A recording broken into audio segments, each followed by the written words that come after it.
დღეს ხალხისაჯარო სკოლას სტუმრად ჰყავს კომპანია ჭარისწყალი ჯორჯია. გარემოს დაცვით მიმართულებით ვახორციელებთ პროექტს.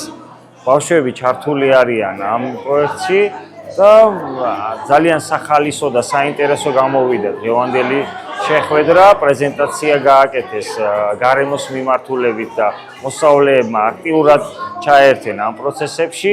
დაირგო ხეთს, საჩუქრად გადაეცათ ბავშვებს სახალისო რაღაცეები და დაიგეგმა მომავალშიც მსგავსი ღონისძიებები. ბავშვებმა უკვე აგეგმეს რა მიმართულებით განახორციელებენ აქტივობებს, კერძოდ გულისხმობთ იმას, რომ გარემოს დაცვით მიმართულებით. ბუნება უნდა დავიცვათ, მოვუაროთ. უნდა დავუშვათ ის, რომ ბუნება იყოს დანაგვიანებული, უნდა ვიზრუნოთ ამაზე. გასულ წლებში კომპანია განახორციელა ჩვენ საჯარო სკოლაში სკოლის მიმდებარე ტერიტორიის გამწვანების პროექტი. სკოლას გადაეცა ცოცხალი ნერგები, ბავშვები მონაწილეობდნენ ამ ნერგების უშუალოდ დარგვასა და მოვლაპატრონობაში.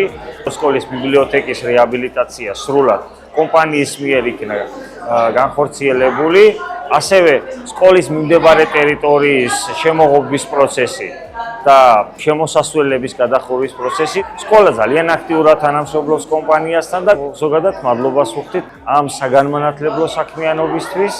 სამამისად ჯერჯერობით ასე მოვდივარ.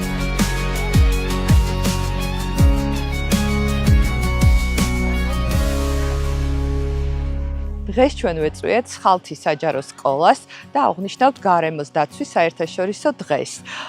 ჩვენი მიზანია ბავშვებთან ერთად ვისაუბროთ გარემოს დაცვის მნიშვნელობაზე, ნარჩენების დახარისხებაზე და მის გადამუშავებაზე. ჩვენ გვინდა ბავშვებს უთხრათ, რომ პატარა ნაბიჯებს ძალიან დიდი მნიშვნელობა აქვს. შესაბამისად, ჩვენ გადავეცით ქაღალდის ურნები და ასევე პლასტიკის ურნები, რათა მათ პრაქტიკულად გააკეთონ ეს თავიანთ სკოლაში, შეაგროვონ ნარჩენები და ჩვენ ვუზრუნველყოთ კომპანია იმას, რომ ამ შეგროვებულ ნარჩენს მივიტან შესაბამის პუნქტამდე, სადაც მოხდება ნარჩენების გადამუშავება. ჩვენ ვთვლით, რომ მსგავს შეხვედრებს, ცნობიერების ამაღლებას და პატარა უნარჩვევების გამომუშავებას დიდი მნიშვნელობა აქვს გარემოს დაცვის კუთხით.